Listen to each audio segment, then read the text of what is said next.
Hoje, a gente vai mergulhar em um livro de 1978 que tenta responder a um dos maiores enigmas da história.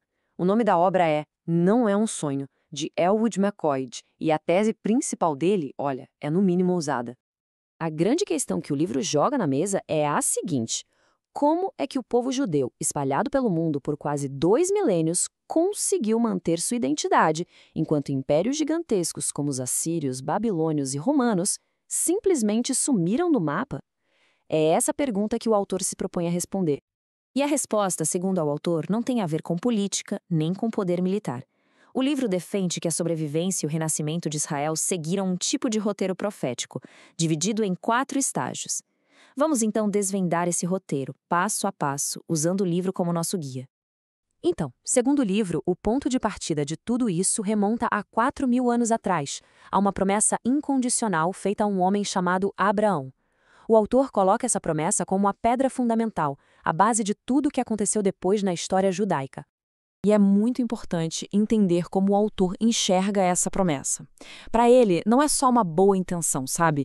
É como se fosse um decreto divino, um pacto eterno que garantia à Terra uma descendência e uma influência global. A história judaica, na visão do livro, é a prova viva de que essa promessa está sendo cumprida.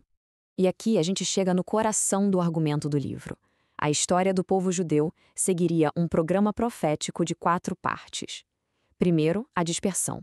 Depois, a preservação, contra tudo e contra todos. Em seguida, a restauração à terra natal. E, por fim, uma reconciliação espiritual. Vamos ver como o livro explica cada um desses pontos.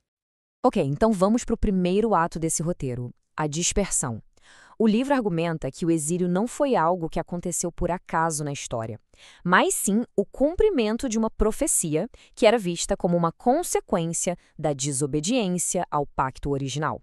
O livro destaca 3 momentos históricos que foram cruciais. Primeiro, os assírios destruindo o Reino do Norte.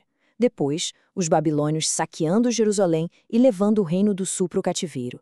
E, por último, o golpe mais devastador de todos, a destruição romana no ano 70, que, segundo a obra, deu início a uma dispersão global que durou quase 2.000 anos. Para embasar esse ponto, o livro aponta para essa passagem do Novo Testamento como uma prova-chave. Ela é apresentada como uma profecia bem explícita, feita uns 40 anos antes dos acontecimentos e que detalhava não só a destruição de Jerusalém, mas o cativeiro em todas as nações e o longo período em que a cidade seria dominada por outros povos. Bom, se a dispersão foi a primeira fase, a segunda é a que o autor considera mais inexplicável, a preservação. A pergunta aqui é: como um povo sem pátria, vivendo no meio de nações hostis, conseguiu sobreviver por tanto tempo? Para o autor, a sobrevivência judaica não foi sorte, não foi coincidência, ela teria sido garantida por Deus com a mesma certeza das leis do universo. Essa citação de Jeremias é usada para argumentar o seguinte: enquanto o sol, a lua e as estrelas existirem, a nação de Israel também vai existir. É quase uma promessa cósmica de continuidade. E para a gente ter uma ideia do tamanho desse desafio à sobrevivência, o livro lista o que ele chama de instrumentos de terror. Desde ataques violentos e localizados, os pogroms, até expulsões em massa de países inteiros. O autor detalha as acusações falsas, os distintivos humilhantes e os guetos murados. Tudo isso para pintar um quadro de uma perseguição que parecia não ter fim ao longo dos séculos. E aí, o livro chega no que seria o teste definitivo dessa profecia de preservação, o Holocausto. O autor usa essa estatística sombria, tirada das fontes que ele tinha em 1978, para argumentar que nem mesmo o esforço mais sistemático, industrializado para aniquilar o povo judeu, conseguiu quebrar aquela promessa de sobrevivência.